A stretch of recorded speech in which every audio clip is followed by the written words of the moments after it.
matin, je rends encore grâce à Dieu pour ce privilège qu'il m'accorde de me tenir devant vous et de partager sa pensée. Et je rends grâce également à Dieu pour ses serviteurs. Merci beaucoup au corps pastoral, à OCP, pour cette confiance qu'ils ont réitérée une fois de plus envers ma personne. Et je prie vraiment que Dieu puisse me donner la capacité de transmettre fidèlement sa pensée à son peuple. Amen. Aujourd'hui, nous allons réfléchir ensemble sur un thème qui s'intitule l'amour, le cœur d'amour qui manifeste Dieu, parce que notre acte de prédication de ce mois, ça se tournait sur l'amour, et on a vu dans quel angle l'amour est par le biais de mes prédécesseurs qui sont passés.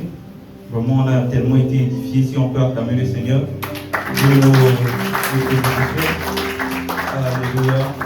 Donc très rapidement, nous allons ouvrir nos Bibles. Prendre le Proverbe chapitre 4, verset 23. La Bible dit, garde ton cœur plus que toute autre chose, car de lui viennent les sources de la vie. Je ne sais pas, est-ce qu'il y a d'autres versions? On peut avoir soit français courant ou bien une autre version.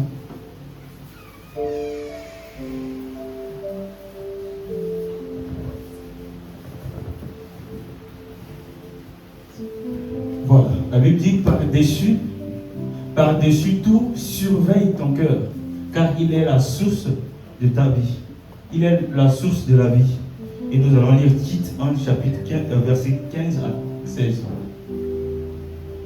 La Bible dit, tout est pur pour ceux qui sont purs, mais rien n'est pur pour ceux qui sont souillés et incrédules. Leur intelligence et leur conscience se sont souillées. Ils font profession de connaître Dieu, mais ils le régnent par leur œuvre, étant abominables, rebelles et incapables d'aucune bonne œuvre. Alléluia. Ce matin, nous allons parler sur un cœur d'amour qui manifeste Dieu. Et par ce thème, avant d'élucider mes propos, nous allons voir c'est quoi le cœur. Mais nous n'allons pas parler beaucoup plus sur le cœur cardiaque comme nous savons, le cœur de l'homme. Déjà, par la définition de Google, il nous dit que le cœur est un organe vital du système cardiovasculaire. Et il a pour rôle, il agit comme pompe infatigable pour faire circuler le sang et distribuer l'oxygène et les nutriments dans tout le corps. Alléluia. Donc nous voyons par là le rôle que joue le cœur, c'est-à-dire qu'il sert de pompe, il est comme une pompe qui jaillit le sang dans le corps, les oxygènes et les nutriments pour alimenter tout notre corps. Nous voyons que le cœur joue un rôle majeur dans la vie de l'homme. C'est-à-dire si aujourd'hui le cœur de l'homme s'arrête de battre, la vie de l'homme s'arrête également en même temps. Alléluia. Et Dieu nous dit ce matin que nous devons veiller sur notre cœur. Nous devons surveiller notre cœur parce que notre cœur est le résultat de notre vie, dans d'autres versions. Déjà, lorsque la Bible dit que garde ton cœur plus que toute autre chose, car de lui viennent les sources de la vie. Les sources, c'est-à-dire les résultats de notre vie dépendent de notre cœur.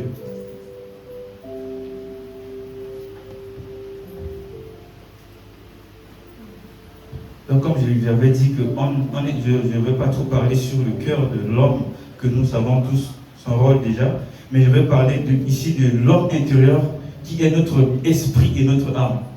Alléluia, parce que c'est notre homme intérieur parce que notre vie extérieure dépend de notre vie intérieure, parce que notre vie extérieure est le reflet de notre vie intérieure, c'est-à-dire ce que nous sommes à l'intérieur de nous, c'est ce que nous manifestons en dehors de nous.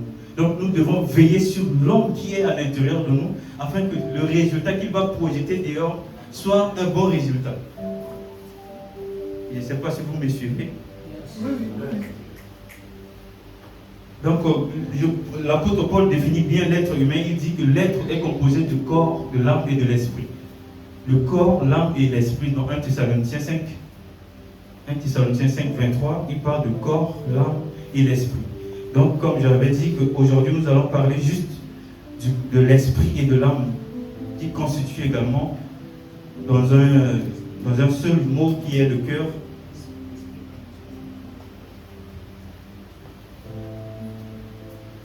Donc je dis que notre être, c'est-à-dire notre esprit et notre âme, qui sont notre corps, notre cœur, ils sont les résultats de notre vie. C'est-à-dire notre vie extérieure est la source, c'est-à-dire le résultat, ce qu'ils sont à l'intérieur. Donc, c'est notre esprit qui a été créé à l'image de Dieu. Comme Dieu pouvait dire dans Genèse 1, verset 26, il dit « Créons l'homme à notre image, selon notre ressemblance ». Lorsque Dieu dit « Créons l'homme », c'est-à-dire, ce n'est pas l'homme physique. Il parlait de l'homme esprit. Et maintenant, c'est dans Genèse 2, verset 7, qu'il forma l'homme. Nous voyons deux verbes que Dieu a utilisés. Il dit « Créons l'homme » et il forma l'homme. Dieu créa l'homme, c'est-à-dire Dieu crée l'esprit que l'homme est, et maintenant il façonne notre corps, le corps de l'homme par la poussière de la terre. Que la Bible dit que Dieu a utilisé la poussière pour former l'homme. Donc c'est-à-dire que Dieu avait déjà créé l'homme esprit, et en formant l'homme corps, il installe maintenant l'esprit qu'il a créé dans le corps. Et maintenant c'est par l'esprit de l'homme qui est en communion avec Dieu, qui nous permet également de refléter Dieu par notre caractère. Je ne sais pas si vous me suivez. Vous me suivez? Donc si vous ne comprenez pas, vous pouvez me faire signe, je vais répéter. Donc maintenant je disais que l'esprit de l'homme qui est au-dedans de l'homme permet également d'être en communion avec Dieu. Raison pour laquelle la Bible dit dans Jean 4, 24 que Dieu est esprit. Il faut que ceux qui l'adorent en esprit. C'est-à-dire nous sommes des esprits qui sont en contact avec le Dieu esprit pour manifester Dieu sur la terre. Et maintenant, Dieu, pour venir sur la terre, il avait besoin d'utiliser ce corps physique que nous avons pour que nous puissions le manifester. Et maintenant, pour le manifester dans le corps physique, raison pour laquelle il nous a donné Galates 5, 22 pour le manifester, pour représenter Dieu dans le corps, il dit, pour bien le manifester, on doit utiliser le fruit de l'esprit, qui est l'amour, et maintenant avec les restes. Ce sont les fruits, ces fruits qui nous permettent également de vivre la vie de Dieu sur la terre. Amen.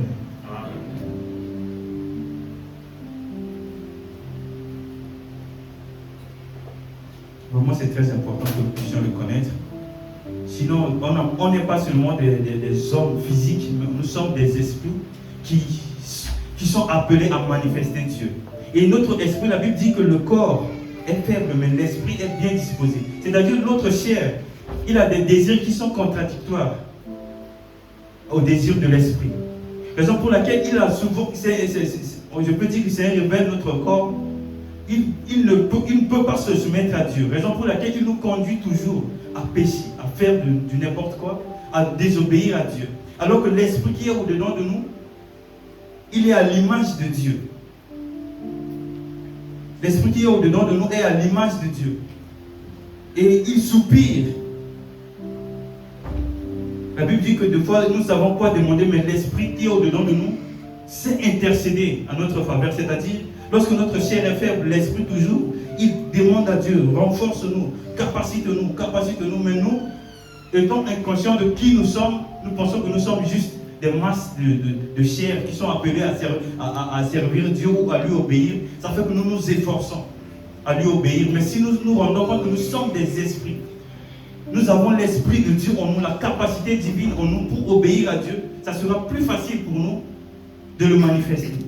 Parce que lorsque nous sommes conscients que nous sommes capables, par exemple, si je sais que je peux marcher d'ici à la maison, je peux marcher. Mais si je ne sais pas que je ne peux pas marcher, je vais penser que je suis incapable de marcher, alors que Dieu m'a donné les pieds.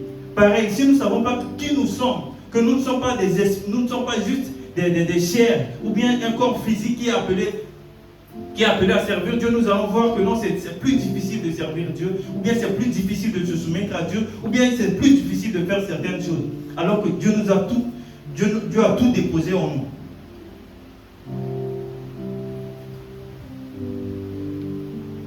Donc je disais que nous sommes des esprits qui sont créés à l'image de Dieu.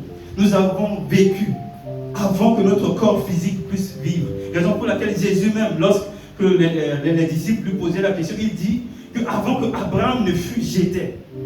Ils ont dit, mais comment toi tu viens à peine le fils de Marie, tu dis qu'avant qu'Abraham fût, tu étais. Comment? Et Jésus va leur dire dans Jean 8, 58, nous pouvons le trouver. Je suis très... Du coup, bon, c'est le temps qui court derrière moi, donc ça fait que je suis un peu rapide. Jean 8, Jésus leur dit, en vérité, je vous le dis, avant qu'Abraham fût, je suis. Nous voyons que Jésus n'était pas, lorsqu'il parle ici, il n'était pas là physiquement, mais il était là en esprit. Pareil, nous sommes des esprits, comme j'avais dit, nous sommes des esprits, raison pour laquelle Dieu dit, Dieu est esprit, il faut que ceux qui l'adorent en esprit. Nous sommes des esprits créant à l'image de Dieu. C'est notre esprit qui ressemble à Dieu et notre esprit est appelé à contrôler notre corps physique sur la terre afin d'obéir à Dieu.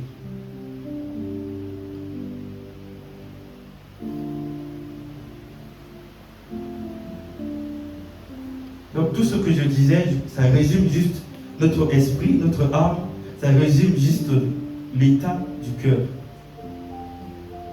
C'est-à-dire c'est notre cœur qui est appelé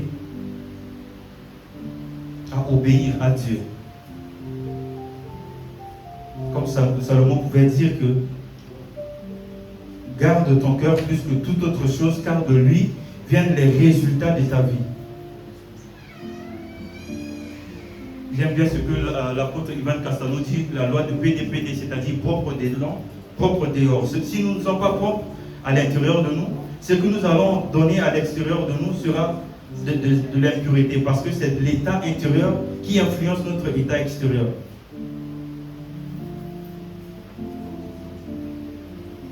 Nous pouvons revenir sur le livre de Tite, Tite 1, qu'on avait lu, verset 15 à 16. Il dit tout est pur pour ceux qui sont purs.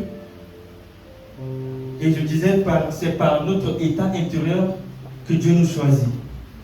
Dieu nous choisit par notre... Il voit l'état intérieur de nous, l'état de notre cœur, la disposition de notre cœur, afin de nous choisir. Dieu voit l'état de notre cœur. La sélection de Dieu se fait au niveau du cœur. Si Dieu veut nous choisir peut-être pour sauver quelque part, sauver une communauté, faire du bien, il voit déjà l'état de notre cœur. La Bible dit que lorsqu'il a envoyé Samuel pour aller oindre David, Samuel, lorsqu'il était rentré dans la famille, il voyait la corpulence des grands frères de David. Pour lui, il voulait vraiment choisir déjà. Dieu dit, fais attention. Je ne regarde pas comme les hommes. Je regarde au cœur de l'homme. Et ce matin, nous posons-nous cette question. Quel est l'état de notre cœur? Quelle est la disposition de notre cœur? Nous qui servons Dieu, nous qui venons à l'église, quel est l'état de notre cœur? Parce que si Dieu veut nous choisir, il va regarder à l'état intérieur, pas à notre habillement, pas à notre beauté physique. Notre beauté physique n'impressionne pas Dieu. Mais c'est notre caractère, notre vie intérieure, c'est ce qui impressionne Dieu. Il va dire quoi? Je ne sais pas si je vais envoyer le verset. 1 Samuel. Voilà, 1 Samuel 16, verset 7. Et l'Éternel dit à Samuel, ne prends point garde à son apparence et à la hauteur de sa taille, car je l'ai rejeté. L'Éternel ne considère pas ce que l'homme considère. L'homme regarde à ce qui frappe les yeux, mais l'Éternel regarde au cœur. Dieu regarde au cœur. C'est pourquoi nous devons veiller sur l'état de notre cœur. Nous devons veiller sur l'état de notre cœur afin de bien représenter Dieu sur la terre. Il est dit également dans Acte 13. C'est là il va confirmer Acte 13. Verset 22. Puis l'ayant rejeté, il leur suscita pour roi David, auquel il rendit ce témoignage. Regardons comment Dieu rend témoignage de David. J'ai trouvé David, fils d'Isaïe, l'homme selon mon cœur. L'homme selon mon cœur, c'est-à-dire Dieu avait trouvé son cœur en David, raison pour laquelle il a choisi David. Il n'a pas choisi David parce que David était le plus beau, mais il voyait le cœur qui était en lui se manifester en David. Et alors que ce mois, on a parlé de l'amour, on nous a enseigné sur l'amour. Des excellents prédicateurs nous ont parlé de l'amour. Mais est-ce que nous manifestons cet amour? Est-ce que nous sommes sincères? Lorsque nous manifestons l'amour, est-ce que lorsque nous venons en aide, c'est pour vraiment solliciter une aide ou bien c'est pour nous glorifier? Lorsqu'on sert Dieu, est-ce qu'on le sert parce qu'on l'aime ou bien on le sert pour notre gloire? Quelle est la prédisposition de notre cœur? Parce que Dieu regarde au cœur, pas à notre apparence. Et notre apparence ne peut pas impressionner Dieu. Notre faculté, notre quotient intellectuel ne peut pas impressionner Dieu. Mais c'est notre caractère qui l'impressionne. Il a choisi David alors que David était dans la brousse. Pour que Dieu puisse élever un homme, il n'a pas besoin que tu sois aux États-Unis pour qu'il puisse t'élever. Même ici à Oujda, si Dieu décide de t'élever, il t'utilise. Si tu as un cœur pur, il va chercher. Il dit non, j'ai trouvé ici à Oujda quelqu'un qui a le cœur qui bat pour moi. Dieu va te choisir. Alléluia.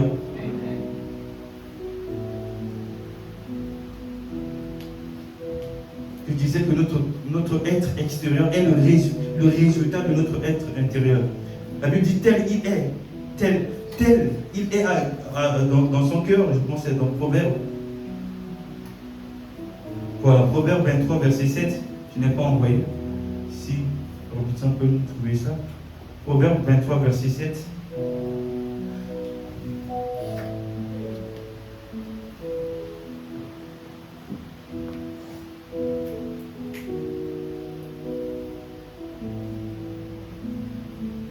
Proverbe 23, verset 7. Car il est comme les pensées de son âme. Il est comme les pensées de son âme. Nous voyons que notre cœur et notre pensée, c'est ce qui nous influence le plus. Parce que il y a un sage qui a dit, l'action que nous commettons provient déjà de ce que nous pensons. Parce que de la pensée viennent les actions. Et maintenant, des actions répétées deviennent des habitudes. À force maintenant de penser, nos pensées vont influencer nos actions. Si nous n'avons pas de bonnes pensées, cela va influencer également nos actions et nous allons mal agir. Alors que nous sommes appelés à manifester Dieu. Nous sommes appelés à représenter Dieu sur la terre parce que Dieu a choisi mieux de prendre le corps physique, d'utiliser notre corps physique pour le représenter. Raison pour laquelle notre thème s'intitule le cœur d'amour qui manifeste Dieu. Un cœur d'amour qui manifeste Dieu. Est-ce que notre cœur est comme le cœur de Dieu? Est-ce que lorsque nous voyons les gens qui souffrent, ça nous dit quoi?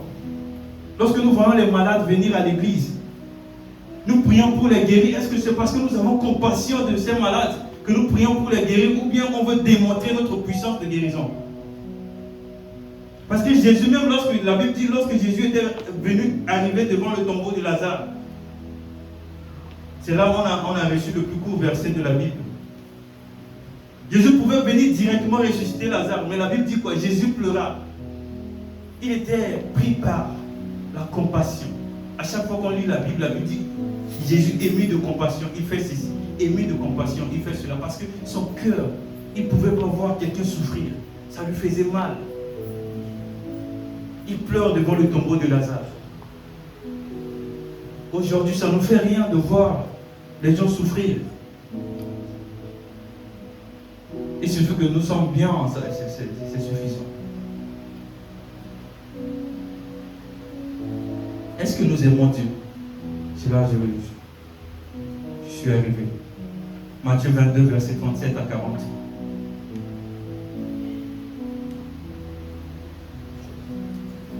Nous ne servons pas Dieu parce que nous l'aimons, nous le servons. Au lieu de servir Dieu, nous servons de Dieu. Nous allons lire Matthieu 22, verset 37 à 40.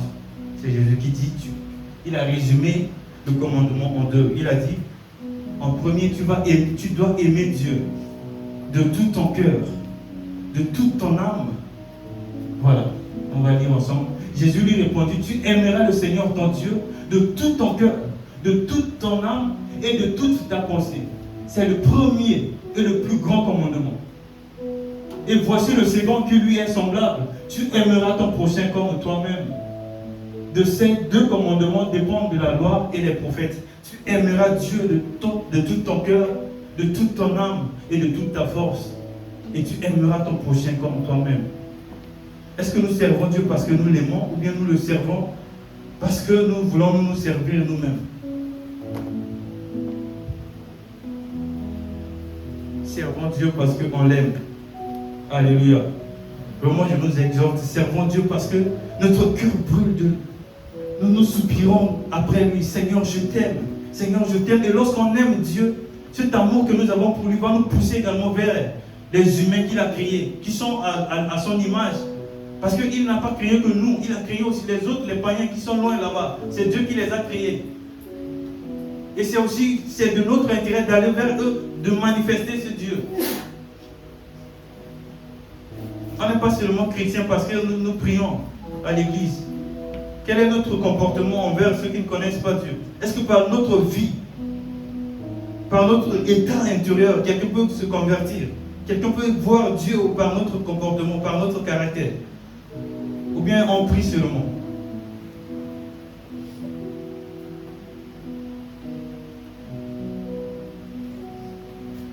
Nous disons que aimer Dieu ne veut pas dire, si je dis j'aime Dieu, c'est pas parce que j'ai écrit sur mon front ici, j'aime Jésus. Non. On doit voir par ma manière de vivre. Par ma manière de vivre, doit témoigner que j'aime Dieu. Jésus dit quoi dans Jean, je pense Jean 14, verset 15. Il dit, si vous m'aimez, gardez mes commandements. Si on aime Dieu, on doit garder ses commandements. Aimer Dieu consiste à garder ses commandements. Aimer Dieu consiste à lui obéir. On ne peut pas prétendre dire qu'on aime Dieu et vivre une vie qui est en contradiction avec sa parole. On ne peut pas dire qu'on aime Dieu alors qu'on vit dans la division. On ne s'aime pas.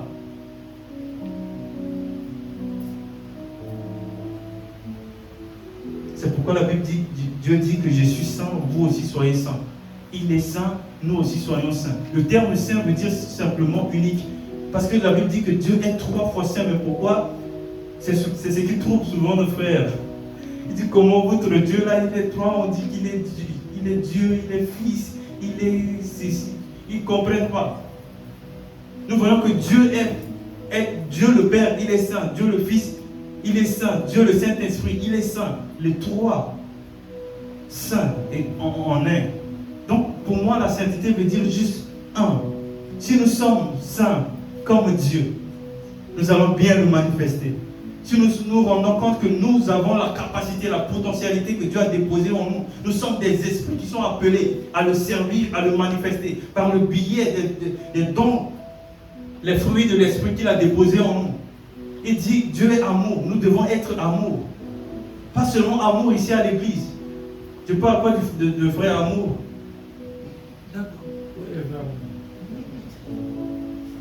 Nous devons manifester de l'amour comme Dieu.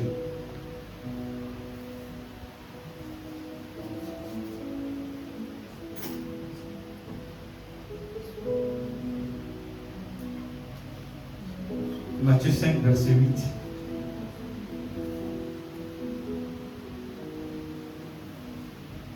La Bible dit, si vous m'aimez, gardez mes... Matthieu 5, verset 8. Voilà. C'est le tout premier commandement de Jésus. Il dit, heureux ceux qui ont le cœur pur, car ils verront Dieu. Heureux ceux qui ont le cœur pur, car ils verront Dieu. Notre cœur pur nous permet de voir Dieu. Et voir Dieu ici ne veut pas dire qu'on va le voir à la fin peut-être, quand nous allons quitter la terre, que nous allons le voir. Non. Lorsque nous avons un cœur pur, Dieu va se démontrer en nous. Dieu va se démontrer dans tout ce que nous faisons. Les gens vont voir la main de Dieu. Des fois, tu peux faire la même chose avec les autres, mais le résultat que toi-même tu produis, eux-mêmes ils se posent la question, mais on a fait les mêmes choses, pourquoi pour toi ça a donné? Parce que pourquoi? Parce que ton cœur pousse Dieu à venir à ton secours, à te défendre. Lorsque tu as un cœur pur, tu vois Dieu agir à ta faveur. Lorsque tu as un cœur pur, même les gens peuvent se comploter, se lever contre toi. Mais parce que tu as le cœur pur, c'est Dieu qui défend ta cause. Nous voyons l'exemple de Joseph. Joseph était un esclave qui était vendu, qui était dans la maison de Pharaon. La Bible dit que Joseph servait fidèlement Pharaon. Mais la femme de Pharaon a comploté contre Joseph, soit disant que Joseph voulait coucher avec elle et on a jeté Joseph en prison. Mais tellement Joseph avait un cœur pur. Qu'est-ce qu'il a dit même à la femme de Potiphar? Que je ne peux pas désobéir à mon Dieu. Je ne peux pas commettre un acte qui n'est pas en conformité avec la pensée de mon Dieu. Injustement, on l'a jeté en prison. Les résultats, même nous-mêmes, on le sait bien. Qu'est-ce que Dieu a fait? Dieu a intervenu pour Joseph. Le décret était donné, voilà, Joseph maintenant Premier ministre en Égypte. La question que je me pose, qu'est-ce que la femme de Potiphar et Potiphar ont dit après que Joseph était élevé? Quelle était la position de cette femme? Sûrement, elle était allée démentir que non, j'avais menti contre ce gars. Vous voyez? Donc, notre cœur, si nous avons un bon cœur, si nous avons un cœur qui aime Dieu, qui veut faire la volonté de Dieu, peu importe les tempêtes, peu importe ce qui peut se lever, Dieu va nous défendre, peu importe, Dieu sera de notre côté. Alléluia.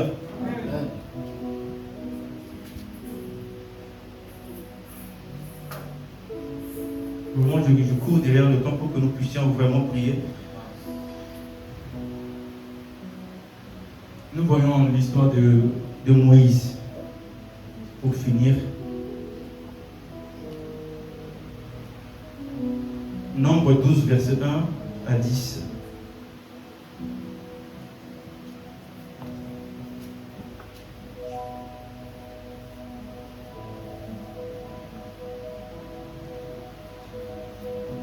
Nombre 12, verset 1 à 10.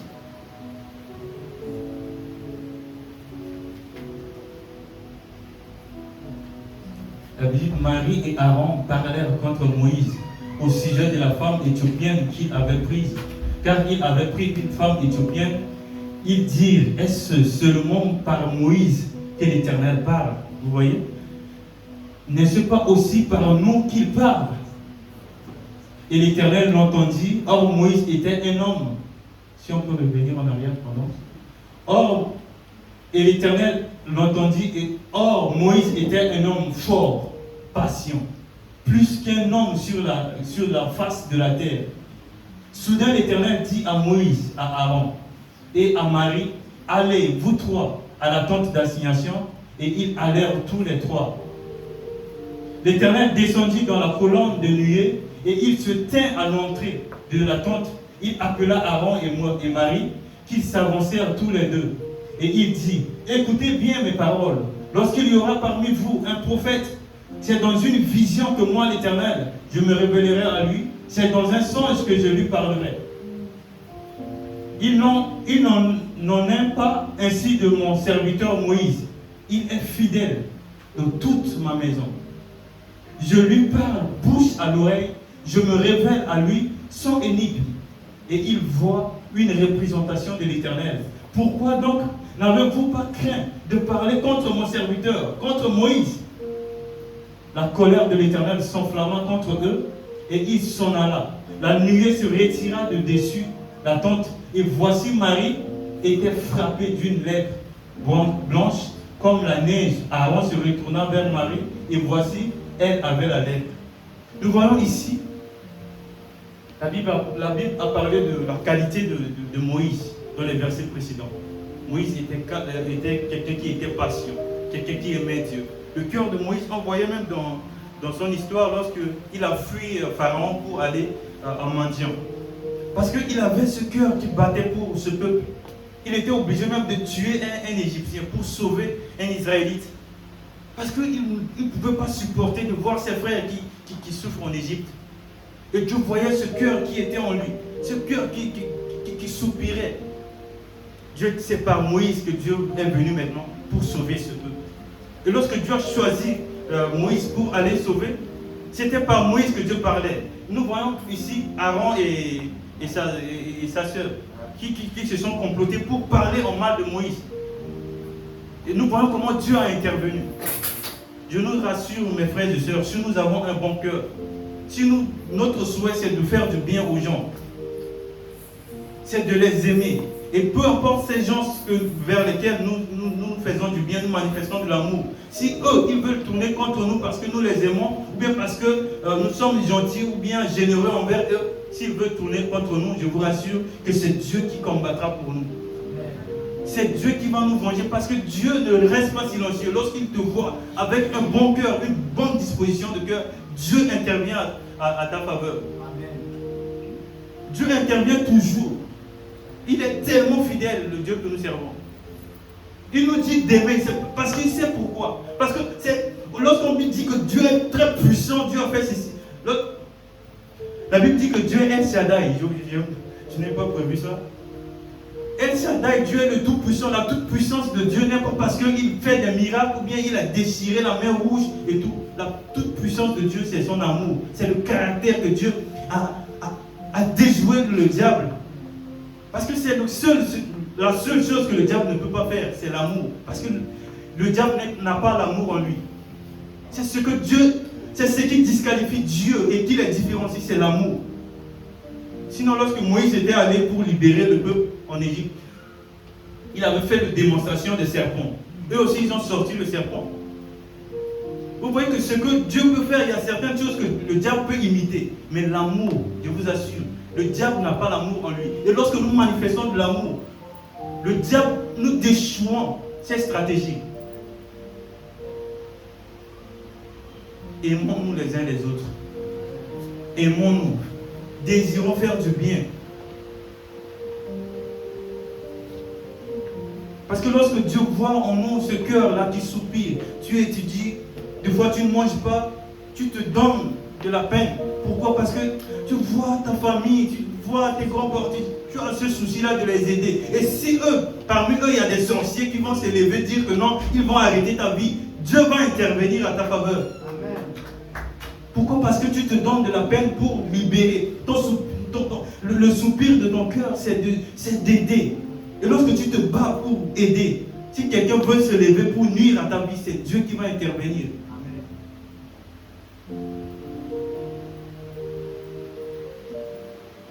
Dieu nous aime. Il veut également que nous puissions aussi l'aimer. Et il dit, si nous l'aimons, nous devons aussi nous aimer les uns les autres.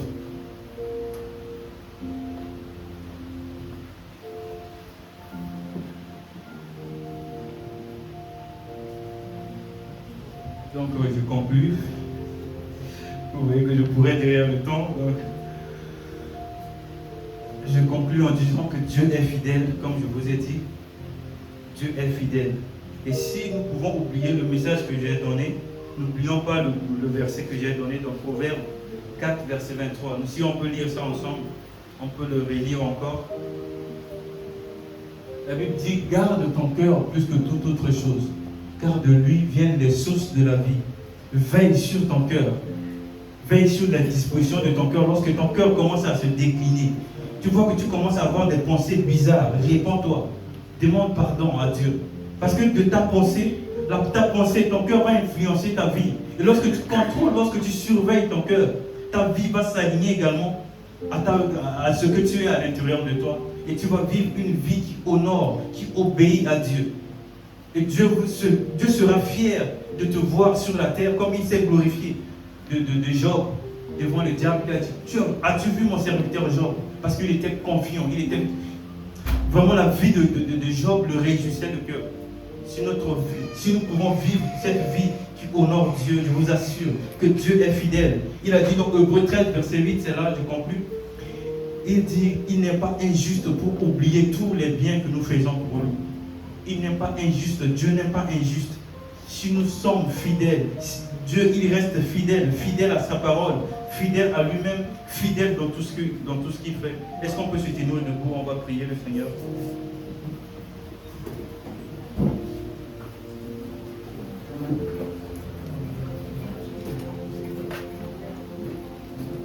Je peux commencer déjà à rendre grâce à Dieu parce qu'il est fidèle. Élève ta voix de là où tu es. Élève ta voix.